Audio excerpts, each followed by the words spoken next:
Welcome back to the MyLatinLife podcast. Since 2014, MyLatinLife has been your trusted guide to traveling and living in Latin America. Our guest today is Pablo Arias from International Relocation Partner.com. Pablo, welcome. How's it going, man? We're doing great. Thank you for having me. Absolutely. Where are you calling in from today? I am today in my house in Costa Rica. Although I spent a lot of time in Panama, Mexico. At some point, sometimes I had an apartment full time in Panama City, and last year I was just doing 2 weeks in Mexico and 2 weeks in Costa Rica. Okay, cool. We actually got introduced through Sarah Elena, previous podcast guest. If people are particularly interested in Costa Rica, they can check out our episode with Sarah Elena. She got us introduced. And what I really like about you, Pablo, is that we've never had someone on the podcast to talk about shipping containers. And it's something that I get asked about all the time in my consulting calls. When people are looking to relocate to Latin America, they go, I want to ship my stuff down. How do I do a shipping container? And usually I just say it's not worth it. It's very expensive. Just sell your crap and just come down and, buy new stuff, buy a new couch, wherever you move. But I think in this episode, we're going to go a little bit more into detail about shipping containers, shipping things. And I guess we'll see where the conversation takes us. Yeah, that's amazing. That's basically all I do. I've been doing international moving services, specifically for shipping for 16 years now. I started with corporate relocation moves for Intel. That's how I started. So they needed to move a lot of engineers. They move employees from one country to the other, and they have the budget for that. Then eventually a little bit of diplomatics, and then at one point I decided to start my own business. Uh, Here we go. 16 years later, I decided to specialize only on digital nomads, expats, and people who are private investors who are looking to move to initially to Costa Rica. Later on, I expanded into Panama. And we're now doing Costa Rica, Panama, Mexico, Spain, Portugal. Those are our top 5 destinations. Okay. And some people ask for other destinations. Some of them are the European Union is very similar in general, so it's fairly easy for us to do. But we have to be careful, and so does your audience or anybody who's looking to do an international move. You have to check your particular case, even your immigration case, or even the things you put inside of the container can have a different process. You can have a different impact, or just by taking one single item out of the container, then the process could become a lot easier. And a lot of people do not know. There's a lot of little tricks that could simplify your process or could add a lot of more complexity to your international shipping process. So I've been doing this for a long time. Yes, I'm happy to share. Right. Okay. So it's like, why did you put the cigars in the shipping container? You screwed the whole thing up. Okay. Yeah, that's just one of the examples. Yeah. And, Yeah. and it's funny because some things could be as silly and as, oh my god, it could be something as ridiculous as underwear or socks. I mean, you'd be surprised. I'm seeing your face. The audience might not see our face, but you're surprised that like a country like Costa Rica, it's like people always like they say, are you sure? Because underwear or socks, basically the health departments say, I wanna have you to do a fumigation on your thing because these socks and underwear or used shoes are touching your genitals or your feet, and it could be a fungus disease if Uh-huh. somebody wants to import that for resale, like the Goodwills or the used thrift stores in the US. There is a market for that, so they restrict those and they have the customer pay for immigration or they put a lot of restrictions. So you put that into your luggage and you save a lot of time and money and headaches.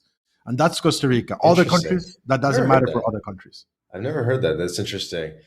So I know you probably have tons of good stories, war stories. Crazy So stories. we'll get to that. We should probably start with like a 101 introduction or something, and then we'll get into the war stories. But where are you from? Are you Costa Rican, or where are you I from am from originally? Costa Rica. I'm Okay. originally from Costa Rica. I learned English because I spent my 20s in South Carolina. So I was also an expat, but it's just reverse. I was an illegal immigrant living Okay. in the US. And this is why I have so much empathy with my customer base. And I understand what you guys are feeling because my first days in the US, I didn't know anything how to speak in English. If I wanted to order something, I had to order chicken all the time because that's the only thing I knew how to say, chicken. Or silly things, it took me a while to open a bank account, took me forever to open a bank account. I remember also getting a driver license. For me, back then in South Carolina, I have to drive 3.5 hours to North Carolina because that was the only state that was issuing a driver license to an illegal immigrant in my particular case. That was near. So some of these challenges, when I hear people, "Oh, I'm moving to Panama, and why do this happen, or why do I have to pay this fine?" and they didn't know this or they didn't know that. I see myself when I was 21, 22, struggling with all these things. I just see myself, and it hurts. It hurts me sometimes when I see people paying a two, three, $5,000 fine because they didn't know they cannot do something silly, like whatever. It could be something as silly as opening a beer on the Mhm. street in public in Panama City. Then you can go to jail for one night. Just that's Panama. That's if the police see you or they want to have some money under the table. Here's $20, so they let you go Mhm. because those are little tiny rules that are only available for the local. And you as a tourist, you think that's cool, but maybe Nicaragua or Costa Rica, that's fine. So Mhm. I see myself. I have a lot of empathy. I see myself as the expat, and I have a lot of empathy for the expat and the newcomer and the digital nomad. Okay, cool. Thank you for sharing that. It is audio only, so maybe the audience is like trying to picture Pablo as an illegal immigrant, but I can assure you he's wearing a blazer and a dress shirt right now, so he's gone legit. Uh, I mean, that's my. I'm 40. I'm 43 years old. That was my early 20s, and that's 60 hour, 65 hour, 2 or 3 jobs doing construction, and that's kind of like what happened the other side, the reverse, right? The reverse uh-huh. immigration that we're now helping people who wants to move to Mexico, who wants to move to Costa Rica or to Panama. But in a lot of sense, the need is the same. When you move abroad, you Mhm. do not have a big network of contacts, so you need community. I Mhm. understand this community. When you move abroad, you do not know the language, so you have challenges of struggling with your Portuguese or with your Spanish, and you're missing out in a lot of little details on those conversations. And Mhm. I felt the same things when I was 20, trying to make something out of myself and trying to save some money while I was working in South Carolina. Okay, so Yeah, yeah. let's get into some um, like some actionable advice real quick. Just we always got to like make the beginning of the episode action packed. So we'll get into some good like practical tips and stuff. So shipping containers, as I think I mentioned, we typically tell people not to do it. It's complicated, whatever. I guess just to kick things off, one question: does someone need to already be a resident in order to do the shipping container, or can you sort of do it as a tourist or before your residency gets accepted? I think you were alluding to that a little bit earlier. How does that kind of work? Okay. Um, for the purpose of this conversation, we have to have it in general. Let's say Costa Rica, you could be a tourist to do this, but Panama, next door, I mean, we are only 6 hours to the border where I am. You, if you have the temporary residency in Panama, it'll make things 100 times easier, and then you waive the import taxes. Hmm. And on average for a 20-foot container, use items, you could be paying $2,000 to $3,000 on import taxes. But if you have the temporary residency, which is fairly quick to get, I mean, Yeah. I've seen people for in 2 3 months getting temporary residency. With that alone, you save yourself money, and then the process is a lot straightforward. They have a simplified method, as long as it's used household goods. As soon as you start adding all the things to the equation, a lot of people say, "Well, I have this." construction material because I have, I want to have my new house with this new Uh-huh. finish. As soon as you start adding other things, then it Uh, becomes a okay. different type of shipment. Okay. But for an international move, personal household goods, Panama is a lot easier and it's different on every country. I Mexico, know. it's It's hard to mandatory. keep going back and forth between Mexico, Costa Rica, and Yeah, Panama, but yeah. Like it might be. Mexico, Yeah. it's a mandatory thing, and it's better if you have the temporal residency, Uh-huh. because as soon as you have the permanent residency, the process is a little bit. It's just a little bit more complicated. You have to Uh, have the consulate involved getting a something that is called menaje de casa packing list. So if you are still a temporary residency, you skip that. We just make a letter, present to customs, and you don't have to get the consulate involved, which is like $200 to get the consulate to make this authentication of your packing list. So I know it's a lot. I know because I've been talking about this for years in a mhm. lot of different audiences. I know it's a lot of information. So my best piece of advice is to, depending on your destination, even if you don't talk to me, let's say you find somebody else, um, talk to a destination customs broker at your destination country before you hire anyone. The kind of like the challenge is a lot of people in the US or in Canada, they Google, they're gonna find local companies within Canada or within the US, and they have experience doing maybe packing, loading a container, but they cannot know all of How the to rules for receive it? Costa Rica, Uh, for Panama, for Portugal, for they're like a lot of different countries that they have to serve. And a sales guy, sales person in Miami doesn't know the rules and regulations for Portugal. I mean, he may know here and there some stuff, but so talking to a destination agent that knows the day-to-day operations of that particular country could make yourself, could make the entire process a lot easier. And what we do is we do consultations for the most part. That's basically what we do. We do consultations, and after the consultation, after people knows, be careful with this fine, make sure you have these documents, and after we analyze their case, then we said, okay, we can project manage your shipment, and we get the origin agent, the destination agent, and we oversee the project. So we are okay. more like a project management company that does the consultation before people go into the process. Cool. No, yeah, get as technical as possible because I'm speaking your language and I'd like to think our audience is pretty smart. So, but I'm still kind of new to this. So, origin agent, destination agent, got it. And I'm aware that a lot of the countries, what they have is like when you get residency, you have sort of a 1 year waiver where you can import. Usually they put like a dollar number on it, I think, where they say like up to $100,000 in household goods, blah, blah, blah.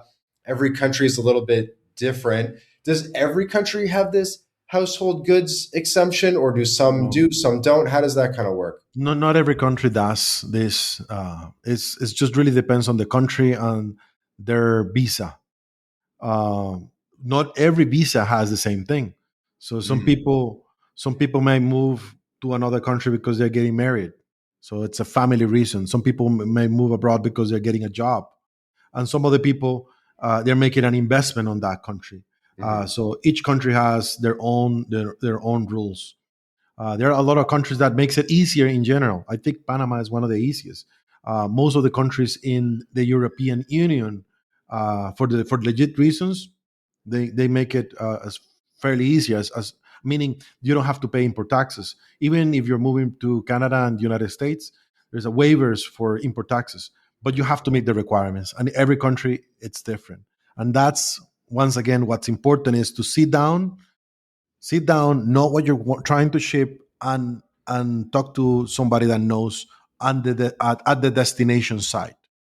Uh, yeah, and I know the general bias for most people is even in this Reddit or Facebook groups, a lot of people will go out there and comment, "No, do not ship your stuff." You see people asking, "Hey, who do I use for my international move to Spain or to Costa Rica?" Um, I understand that a lot of people will see that and go, "Yeah, don't ship it. It's too expensive. It's too much trouble." That's the general advice. It's not just Juvens in general. It's just the general advice. Why would you move your things?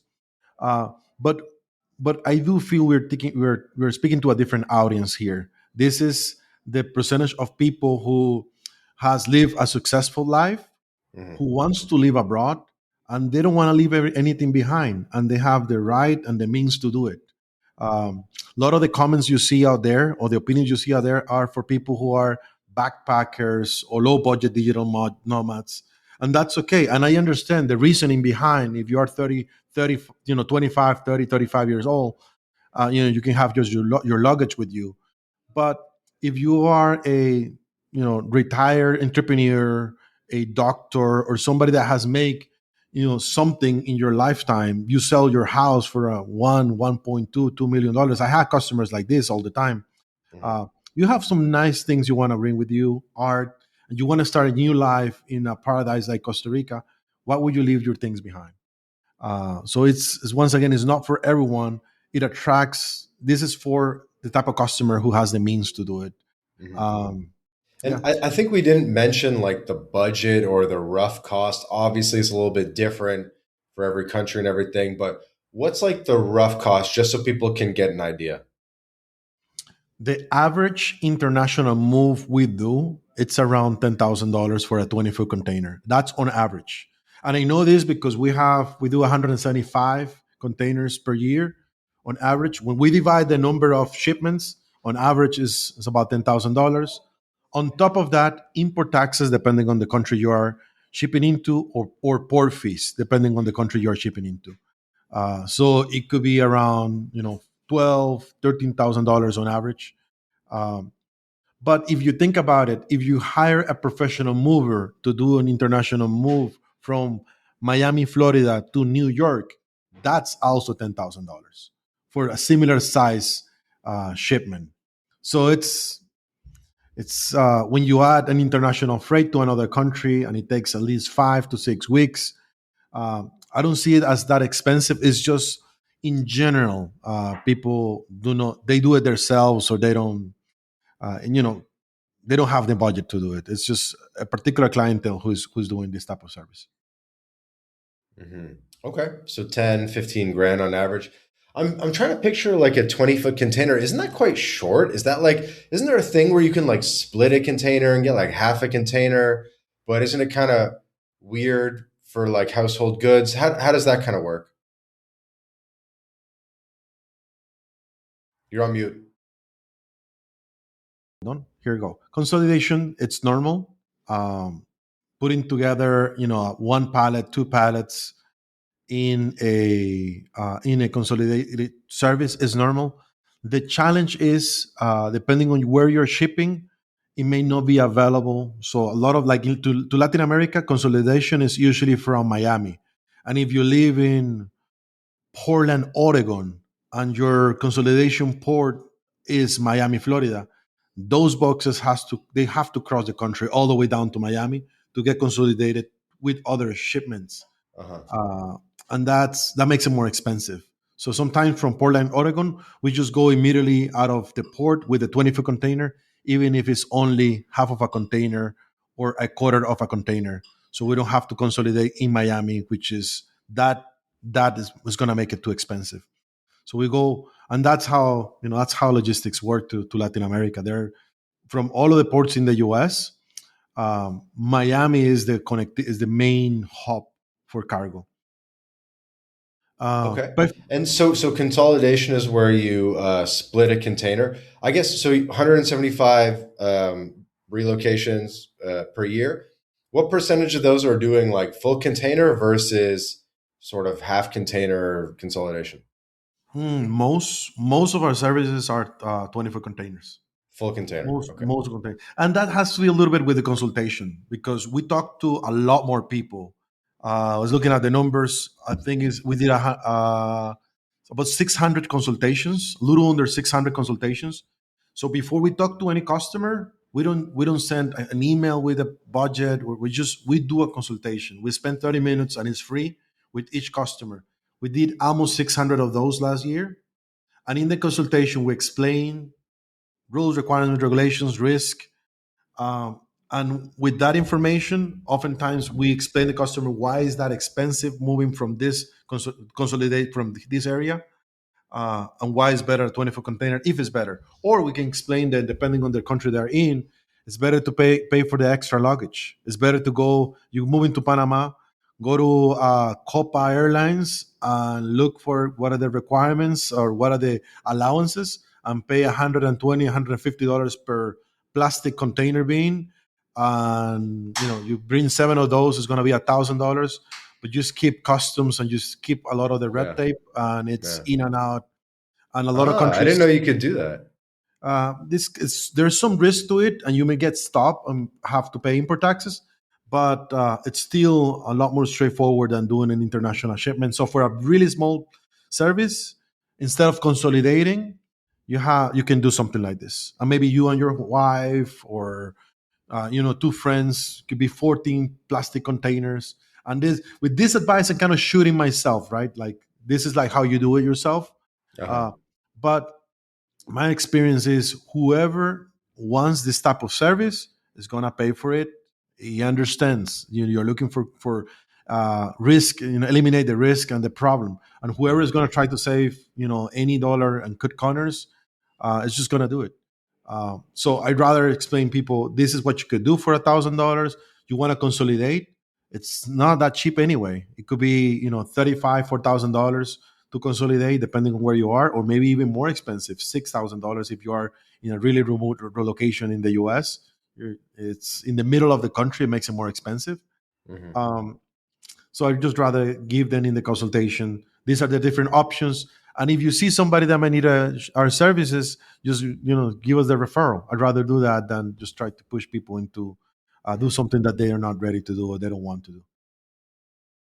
Wow, so many questions. It's crazy. Let me kind of tie the knot on a couple things you mentioned earlier. You said it depends on which visa type you're on.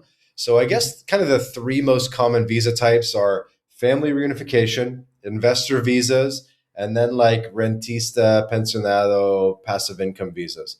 Which visa types are typically the best for importing household goods? That will depend on the country. So it's not just the type of visa; is the country, the type of visa, yeah, the country, the type of visa. So in Panama, as long as you have in Panama, almost always people waive the import tax, regardless of their situation in Panama. You're a Panamanian returning, you're waiving the import tax. If you're a diplomatic, you're waiving the import tax. You're working for a company, you're waiving the import tax. You're an investor or retiree, you waive the import tax in almost every potential category. In in Mexico, you have to be either a temporary residency, temporal and permanent resident, and both allow you to waive the import tax. One is just easier than the other. Um, and in the European Union as well. It's very similar. Now Costa Rica, uh, it's really hard to get the import tax exoneration in Costa Rica, regardless of the visa you have. Now, Costa Rica has a temporal law that is going to expire on June 2026. So we only have like 6 months left for this.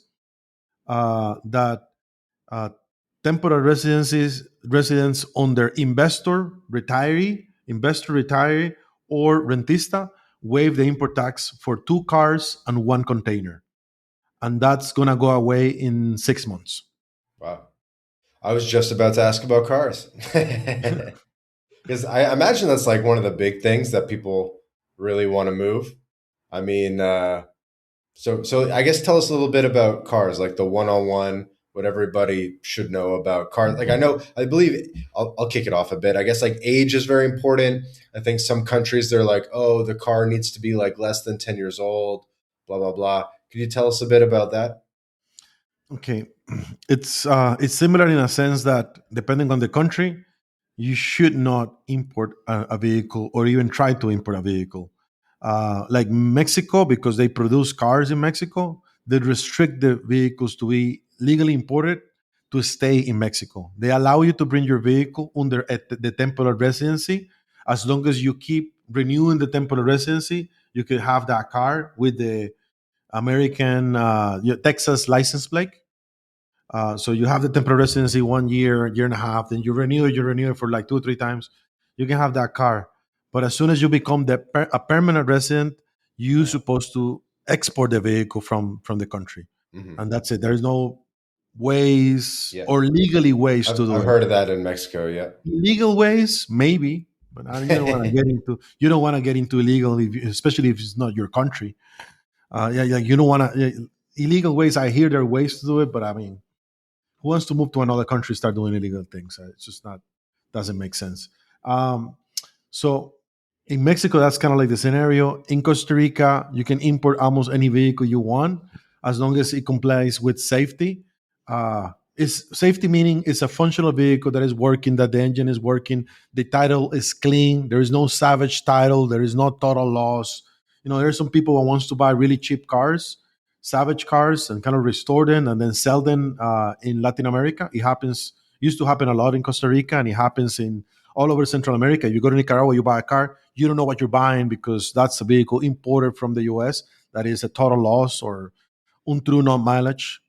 Um, so Costa Rica, as long as it's a vehicle that it's a clean vehicle, that it's in good conditions, the age of the vehicle does not matter as long as it passes the mechanical inspections.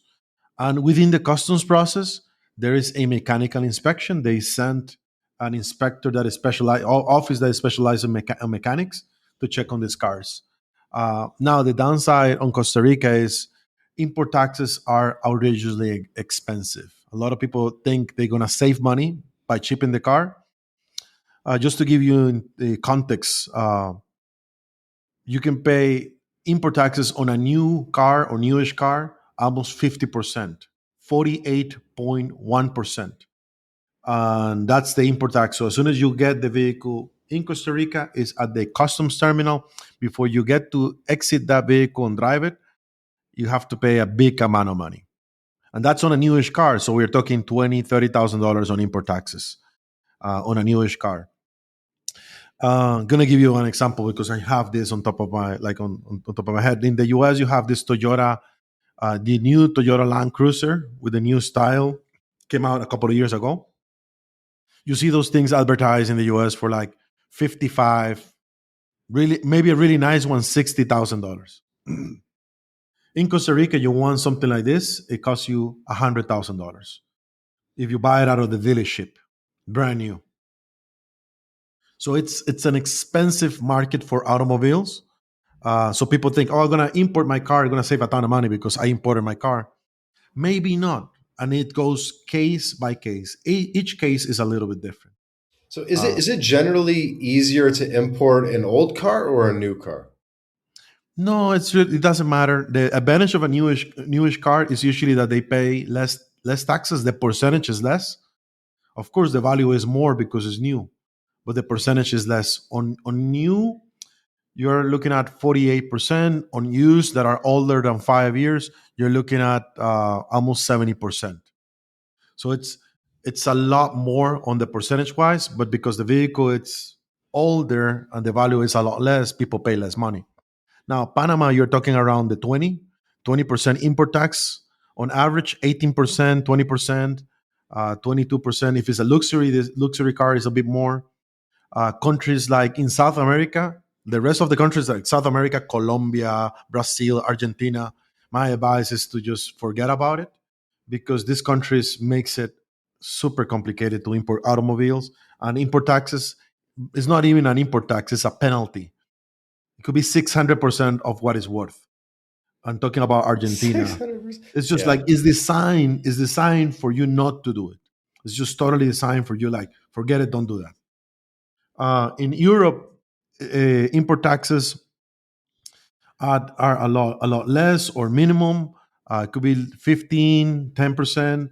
It depends on the country as well. But the challenge is complying with the European Union driving or road regulations. Just like in the US, you have something that is called DOT. The Department of Motor Vehicles have this regulation. So vehicles from Latin America cannot be sold in the US because they don't comply the safety standards. Yeah, there's this idea that like everybody, like in Panama, they have all these old Toyota Land Cruisers. Actually, a lot of countries in Latin Mhm. America have the good ones from like Nicaragua, the Costa Rica, 70s, the 80s, Salvador. and they're dope cars. And Mhm. people are like, "Oh my god, I could if I could get this to the US, I could triple my money." But Yeah. I'm like, That's a different story. I'll tell you about that one. If the vehicle is older than 25 years old, you waive, there is a law that got passed many, many years ago that you waive the DOT standards in the US. So I help people ship those older cars to the Mhm. US and to England Uh-huh. quite a few times. Really? Because Okay. they restore the vehicle and they sell those things for like 25, $30,000 in Texas. Yeah, dude, those things are worth good money, huh? Maybe I gotta talk to you offline about The that. restoration process is a pain. It's a bitch. The restoration Usually process. they're in pretty I good had shape. one. Yeah. Like I bought one Oh for yeah? like 4 grand. I put the money into it. I just throw money at it. 2 years later, I was just still putting money. So you need to know what you're doing. I'm not a body shop guy. Uh, I'm not a mechanic guy. I was just hiring and subcontracting the thing, not knowing enough. uh. Throw a lot of money away. Throw a You lot of must see a money lot away. of good business opportunities. Like there's this one idea of old French and Italian road bikes are worth a lot of money. Like the Hmm. old like Peugeot and like Italian road bikes. And you can buy them like super cheap in Europe, and in the US they're worth like good money, you know? As long It's as he just a complies question. with the DOT, so as long as he complies I with don't the even, standard, yeah, but it's like a bicycle. So, it has to be all. Or if he doesn't yeah, have an engine, yeah. if he There's has no to be engine, it's just a bicycle. Yeah. 25-year old or older. If he hasn't doesn't have an engine, I don't think there's a problem with that. Yeah, that'd be cool. All right. Well, cool. Moving on. So, what's the hardest country other than Mexico to do the imported goods thing into? What's the hardest country in Latin America where it's like, okay, you're moving to Oof. XYZ country, forget it. All right. We do shipments to Colombia, but it's a tough one. It's a tough one, and Medellin is becoming very popular. It's a tough one because it's got this stigma created by the trafficking drugs and money laundering, and so the for ages the country developed a lot more strict ways to control cargo. So most countries you in and out without an inspection, maybe a random inspection. In Colombia, you have two inspections that are physical. There's two inspections, one at the port and another one at the terminal. And each inspection is time, is storage fees, is money. And on top of that, the paperwork that you need, we really have to sit down to talk about the paperwork that you need. You have to have your passport, show and copy every single page to show how many entrances you have in the country, yes or what. So it's a lot of little details. Colombia, once again, not impossible. If you know what you're doing, you're doing it just fine. But just Mhm. because of the two inspections, I think is a bit, it's a bit to be careful. Don't put Mm. stuff in the container that doesn't supposed to be You there. must know these guys. I've been trying to get them on the podcast. I actually haven't talked to them in over a year, but it's the off road. Is it called the Off Road Embassy in Panama? Yeah, yeah, yeah. It's Something embassy, right? ah Where yeah. they for people who are doing the Pan American Highway and they need to bring their car from Panama to Colombia. I actually do not know them in person. I refer them every time I see somebody with. They come to me all the time asking for like how can I cross the, it's called Darien, the Darien area is where there is no road anymore. Overland Embassy. Yeah. So I visited them in Panama. Actually, I Oh, that's met the crazy. guy. I met the guy, and I was like, "Yo, you're gonna come on the podcast, right?" And he's like, "Yeah, yeah, yeah. I'm busy, but I'll come on." And haven't made it Yeah, happen very yet. affordable service. Yeah, it's Shout not out to those too. guys. Very Yeah. affordable service, and it's for travelers who are trying to cross. But with a tourist visa, or as a tourist driving your own car with the paperwork, you have to be in and continue your journey. You could stay on each country for a limited amount of time, Right. but you cannot stay there. Right. That's the challenge there. So that is not designed for you to gonna drive it and I'm gonna get it to Colombia and I'm gonna stay with the car in Colombia. It's not gonna. You're gonna have to sell it in parts if you want to stay with that vehicle in Colombia. And Right. you're laughing, but I know oof, so many cases of people coming to me. Hey, Pablo, can you help me? I stay over my visa with my truck here in Costa Rica. It happens to me because I drive Panama, Costa Rica with my truck Uh-huh. a lot. It happens to me that I overstayed it in Panama at least 3 times. $400 fine each time. Oh shit. And they put the vehicle in a storage. I have to go and pay, and then yeah, we give you a car next week. So yeah, yeah. So Panama is the easiest. If that would have happened to me, let's say in Costa Rica, then they will force me to pay the import tax on the car, not just a $400 fine. It's like, okay, you I've store it. heard of stories of people literally losing their car in Mexico where it gets impounded and they can't get it Yeah, back. or you have to pay the import tax, and if you pay import tax with that, Costa Rica is going to be maybe $10,000, and then it's like your entire vacation is ruined, right? It's just go So anyway. let me ask you this. So moving on from cars a bit, people go, "Oh, I want to bring my stuff down," and I'm kind of like, what are you actually bringing down? Like, is it like desks and stuff like that? Is it like, what do you kind of find that people are actually bringing down that makes it kind of worthwhile? What do you kind of see? Okay, I have kind of like opinions on this a little bit. Some people, because they have the money, they can just bring whatever they want, as long as it's personal household goods. And depending if you have anything else, we talk about it. What else? Oh, solar panels. Is it industrial or a power plant? We just talk about it to review what is the particular law on those items. But most of it is household goods, and you have the means to do it. Now, some customers that they want to be efficient and they want to make sure it's worth it because then what should I bring? It just really depends on what country you are shipping stuff to. Uh, give you an example. If you are shipping into a country like Costa Rica, we don't even have Amazon deliveries here, or Panama. We don't even have any of this, Mm-hmm. and a lot of the electronics are just more expensive than in the US. So my advice is some of your appliances and electronics, not the refrigeration equipment. Like if you have a nice freezer or so, it's better not to bring because there are a lot of rules for Mm-hmm. refrigeration equipment for Costa Rica. Panama is different, Nicaragua is different, Mexico is different.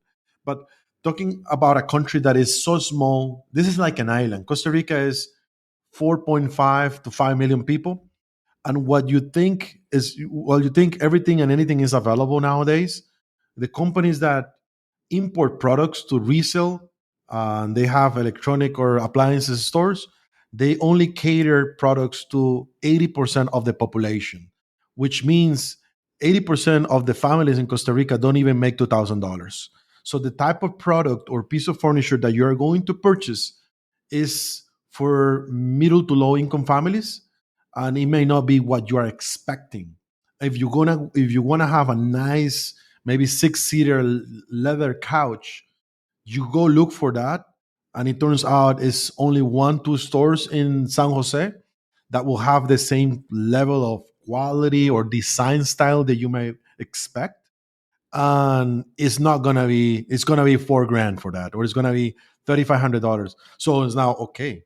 Set of couch, $3,000. Nice dining room, $3,000. A nice king size bedroom set, another 3 grand. Here you go. That's the cost of the move, plus your other small little things, and maybe you have a bicycle or So it's we don't have what you guys call in the US, or what you guys have in the US or in Mexico, bigger country, bigger city, economy at scale discounts on products. We don't have that. So it's a lot of things are not going to be available. Like if you Another big one is um, your bedding. If everything, the material of the sheets or the blankets, it's a lot less quality. So if you want to have your nice cotton, good quality bedding, you get that almost any place in the US. In Walmart down here, Walmart carriers the cheap or less expensive type of product made in China Mm-hmm. that are less quality. Right. So Um, just sort of like a more mathematical calculation yeah, where it another starts to make sense to another furnish a house. another good one is power tools, and that's Costa Mm, Rica, Central America. Power tools are important. Mexico, mm, forget it. Panama is not allowing it anymore. But a lot of countries do not have the type of power tools that you're used to in the US. Like I used to do construction, and back in my days that what I used to live in the US, I used to have at least $10,000 worth on tools. When I moved back to Costa Rica, I give and sold all of the tools, and I tried to get some tools down here, and I couldn't get anything similar to what I used to have. And I'm talking about 20 years ago, but it's still not the same. If you want to have a nice wireless D-wall, set of tools, they're very popular in the US. You buy them at Home Depot or so, or Lowe's. Down here is maybe $5,000, $4,000. And in the US, maybe $1,500, less than $2,000 for sure. Mm. There's so many things that are worth it, and there's some other things that are not really worth it. But if you're gonna make the investment, you want to maximize that investment and maybe use some of the space to fill in the container. And so you just, you buy a new power tool, you just take the tag off, take it out of the box, and now it's used, and now you're good. Um, for the most part, let's say Costa Rica, yeah, for the most part. Sometimes, depending on the country, I say, well, use it once or twice, and that's it. Yeah, it just Get some dirt depends. on it. Yeah. Yeah. But exactly, because then it's like a gray area. It's legally used. It's not new anymore because the law is for used items. Um, yeah, and then once again, there's a lot of little tricks, a lot of little ways um, to make this entire process a lot easier and faster. And also, there's a lot of little mistakes that you would never think about, and then you make these mistakes, and it costs you $2,000 fine, a $2,000 fine. So it's important, and that's what we do. We open our agenda to talk to people who wants to do it right and wants to learn what are the legal implications on doing this. No, thank you. This is all super helpful information. One other thing I'm just curious about, as maybe we have like 10 minutes left, something, but um, is when you provide a quote, do you try to do it like all in, or it's one of those things where there's just so many fees? And I think I've heard when you try to, when the shipping container arrives at the port and then you're trying to get it out of the port and you got to show all this paperwork and all this stuff, there's all these weird fees when you try to get the container out of the port. And it's like the inspection fee and the this fee. So how do you sort of charge the client, and then they go, are you sure, Pablo, are you sure this is the full cost?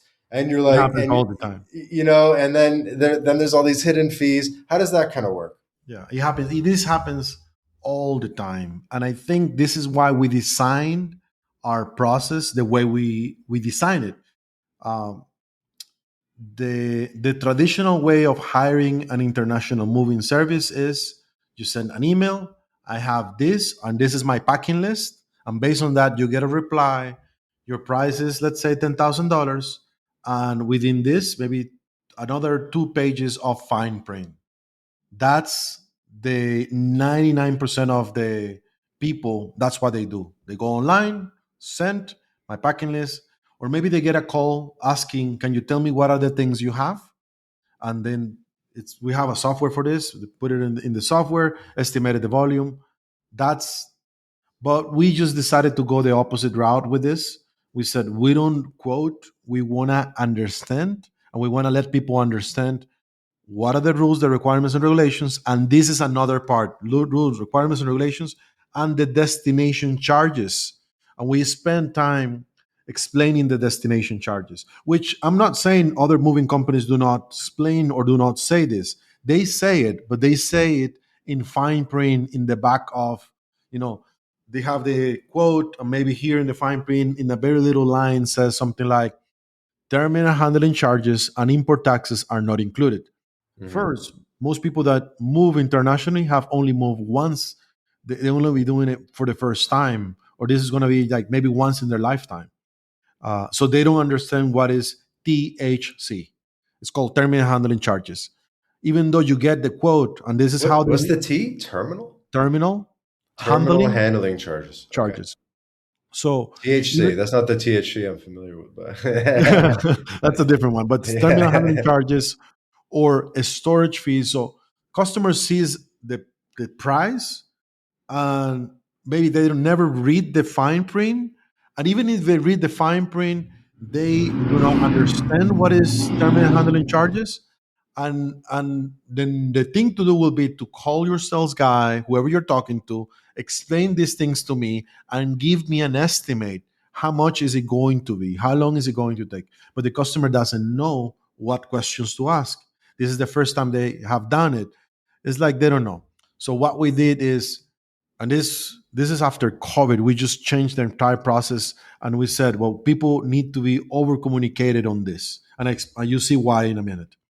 um, so we first do a consultation. We spend 30 minutes and we go, make sure you have this, this, and this, and avoid this and that, right? And when we get to destination, there are terminal handling charges that I don't know exactly how much they're going to be. Not other moving company can guarantee you how much are the terminal handling charges at any port or destination. We can only estimate. And the way a moving company in the US will do is he will have to talk to the customs broker in Panama or in Costa Rica and ask them how much is the terminal charges on average, and he's gonna get a reply, and that's the way he will know. We For the countries we service for the countries we service the most, we have more like the average for on a regular basis. But we sometimes, if we ship to um, let's say Germany, we don't do very often. Germany, we do maybe three times a year. We have to go and ask our agent in Germany what is the average for Hamburg port in Germany on terminal handling charges for household goods on a 20-foot container, and he will give us a reply. The average that we have is such and such and such. Um, so on our consultations, we are able to explain these things and advise the customer this $10,000 is not everything. You see, I mentioned it on the beginning of our call. It's $10,000 plus import taxes plus storage terminal handling charges. Mm-hmm. I said it on the beginning of this video, or Mm-hmm. early in this video.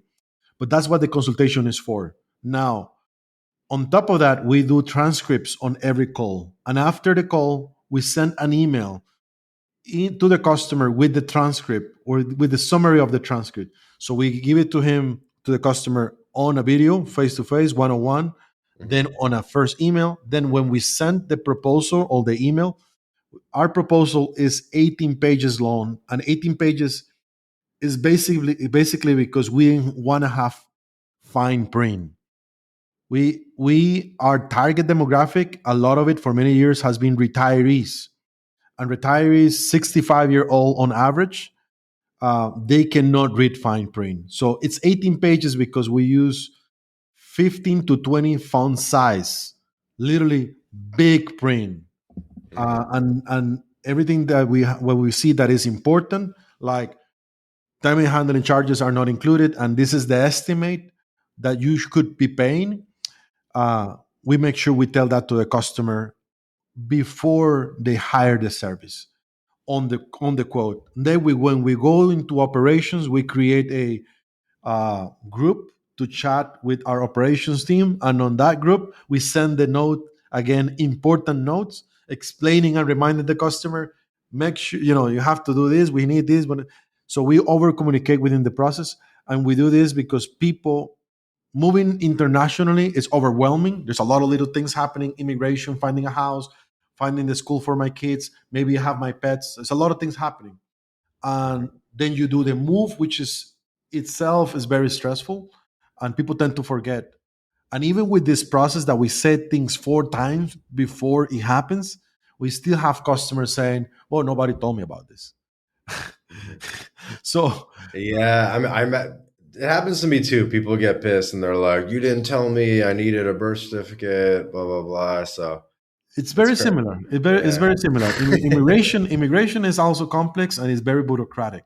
And yeah, once the process has begun, if you don't have all the paperwork, then you cannot continue. You have to have the yeah. It paperwork. slows things up for sure. Uh, Okay, so in- well, I want to be respectful of your time. Technically, we're supposed to end right now, but if you have some time, I would love to hear like one or two good stories. You know, the classic story you would tell at the bar over a cigar or a oh my whiskey. God, no, no, no! I You got too must have. many. I know you have a lot, but like we You may haven't want heard to. any of them. We I haven't think heard you them. may want So to do an episode for 3 or 4 stories, but we can I'll do a give you whole. If you one. want back on, we could do a whole episode on container stores. I'll give I'm you one totally that down to have you. just came to mind. I had this lady. Now she's my friend, but we went through the entire, hell together trying to get her vehicle released from customs. This is Canadian lady. She and her husband decided to drive her vehicle, Lexus, kind of like a really nice car, from Canada all the way down to Costa Rica. She has a property on the north of the country near Tamarindo. Beautiful property as well. She's established here, but they just decided to take the adventure to have this Lexus drive Mhm. country by country. And when she got to the border in between Nicaragua and Costa Rica, they got there really late, after 11 p.m., 11 something. And the customs office closes at 11. And then the insurance company, you have to buy an insurance once you go into Costa Rica as a requirement, was they were also closed. So they did immigration. Immigration, I think, closes at midnight 12. So they still did immigration, and they continued the drive to Tamarin, yeah, to their house. And they never present the vehicle. They never present the paperwork of the vehicle. So you were just driving with a Canadian license plate vehicle through Costa Rica, and it was just fine. Nobody noticed. Nobody even say anything. Maybe because it was a Lexus, and like police will see that car. It's like, yeah, it's got everything legit. It looks like, it looks a really nice car though. Um, Months later, they reach out to me. I want to pay import taxes on my car. Can you help me? Yes. Well, my vehicle is here. I can deliver to you at the cost. You have to have it at the customs terminal. So bring the vehicle. She sent a driver, which is illegal. She's the only person that is able to legally drive the vehicle, not a third person. Got it into the customs terminal and got it. Show the paperwork, because you need to present the paperwork how you enter into Costa Rica. But she entered the paperwork for when she was crossing Guatemala, because the papers look the same. Costa Rica and Guatemala, Nicaragua, they're very similar documents. So she presented documents. She never had the official paperwork for Costa Rica. So her vehicle got stuck in customs for a little over 2 years. She had to pay over almost $10,000 on a storage fees, because 2 years of a storage on a customs terminal is almost 10 grand. Then she had to pay a penalty for like not doing the right thing, not doing it properly. Then, I mean, it was just crazy. It was just crazy. So I had tried to help her like any way I could. I took my truck, went to her house in Tamarindo. I'm 6 hours away. Let's go to the border to see if we can get them to print out another document. Let's see who we need to talk to. Uh, we tried to chase down all the possibilities to get it released. We couldn't get it released. She had to hire an attorney and go into a little trial on her behalf, explaining what happened, apologizing for what happened, pay the fine, then pay the import taxes, and then almost 2 years and a half later, she was able to have the car. I actually uploaded a video in my social media a couple of days ago, because I was driving her car back to from San Jose to her place. So I'm driving while I'm driving. I recorded a little bit. That was kind of like some of the worst stories I've seen. But she was lucky; she was able to get her car out. So many people, they would never get the car. She had just the time and the resources to go through the process to get her vehicle. But many people, they don't have the time or the energy or the resources. They're just gonna quit and just leave the car.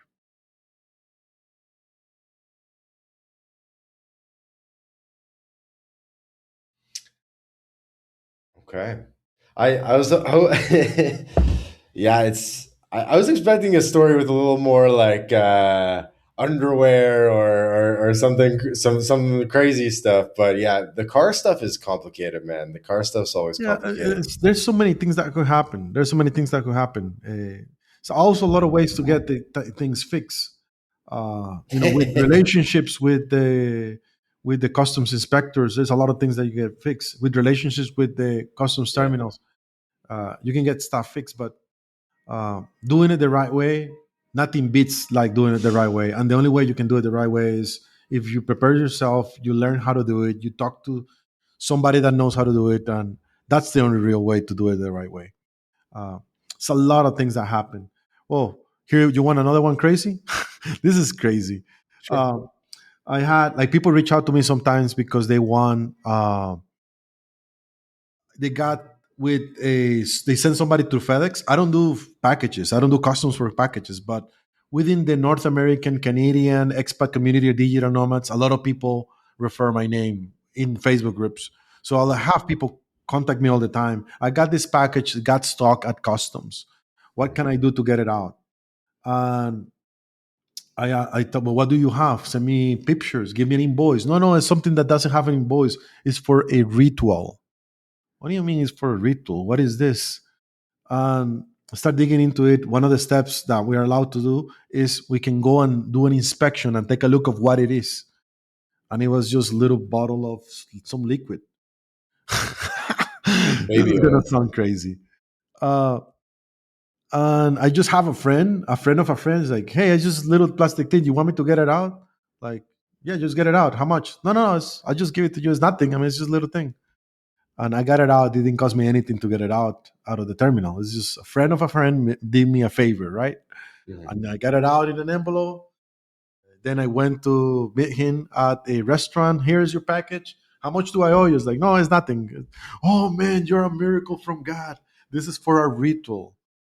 I was like, what do you mean a ritual? And then later he sent me a link for a ritual. He's supposed to have a milk, frog milk from the dessert of Nuevo Mexico dessert. They Oh, basically take the milk out of the frog and they use that similar to what you see ayahuasca or psychedelic. mushrooms or magic mushrooms, something Uh-huh. similar to that. And he sent me a video like an hour and a half long explaining the New Mexico dessert frog ritual that you're supposed to then know the future and the past and all kinds of crazy things.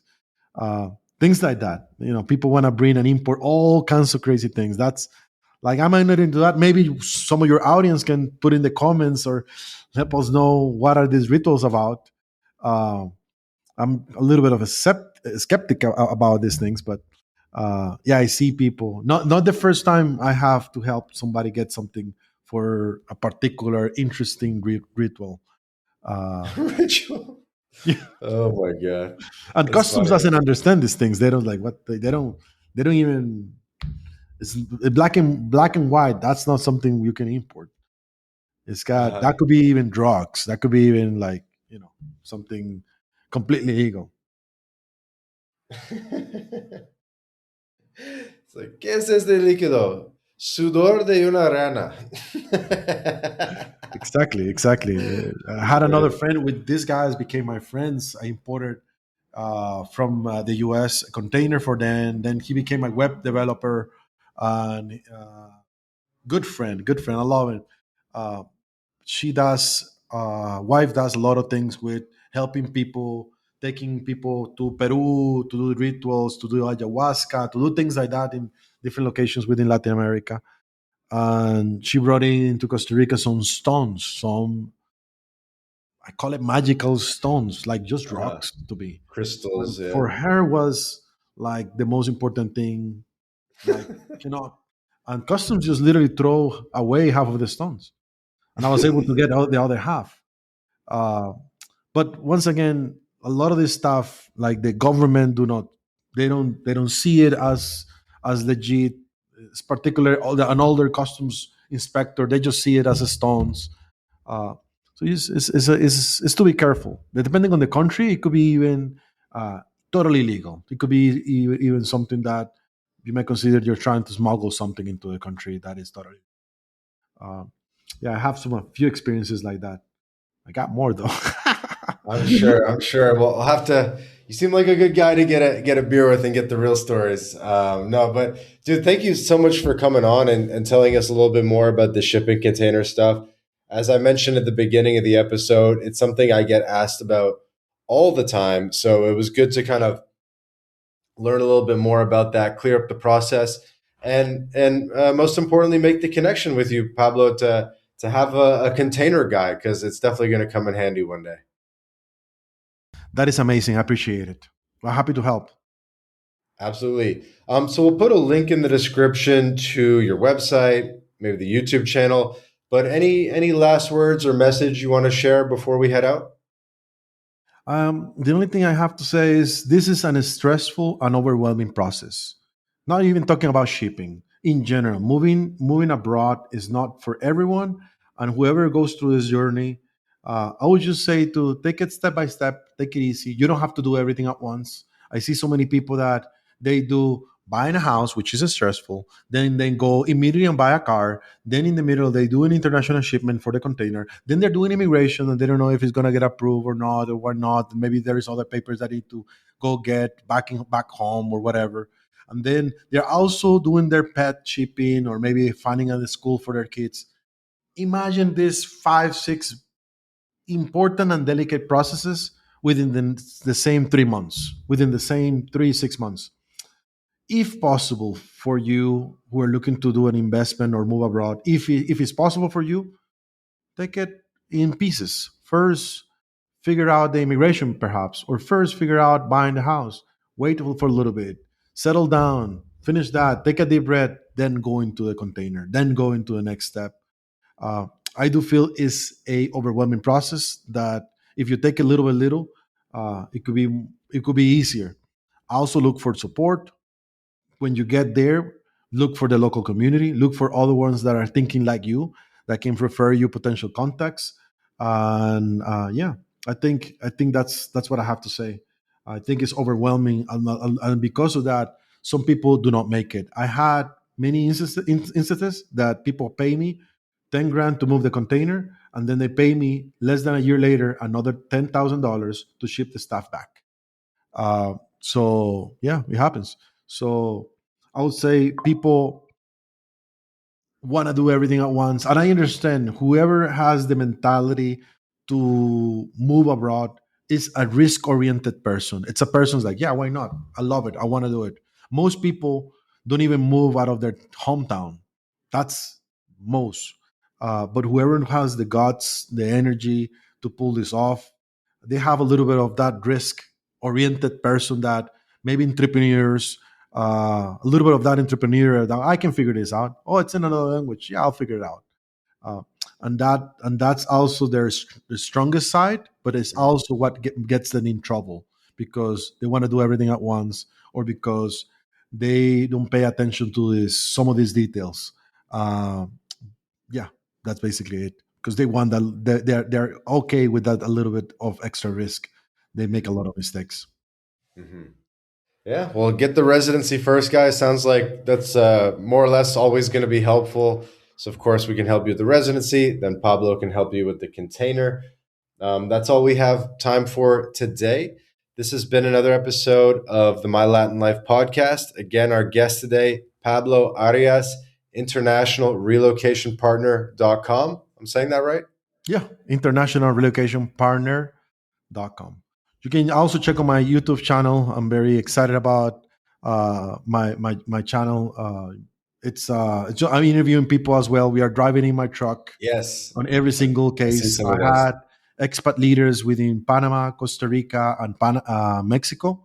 I'm flying to Europe later this year to have interviews with my network in Spain and Portugal. So we may be able to meet in person and do a recording as well. Definitely, definitely, man. Oh, and when we say bye, hold on 2 seconds so the audio has time to upload. But yeah, for the audience, please subscribe to the podcast, follow Apple Podcasts, Spotify, whatever your favorite podcast player is. Leave a review, follow the podcast. We put out 2 episodes a week with amazing guests like Pablo. You won't want to miss an episode. This has been the My Latin Life podcast. We'll see you in the next episode. Ciao for now. Ciao, ciao.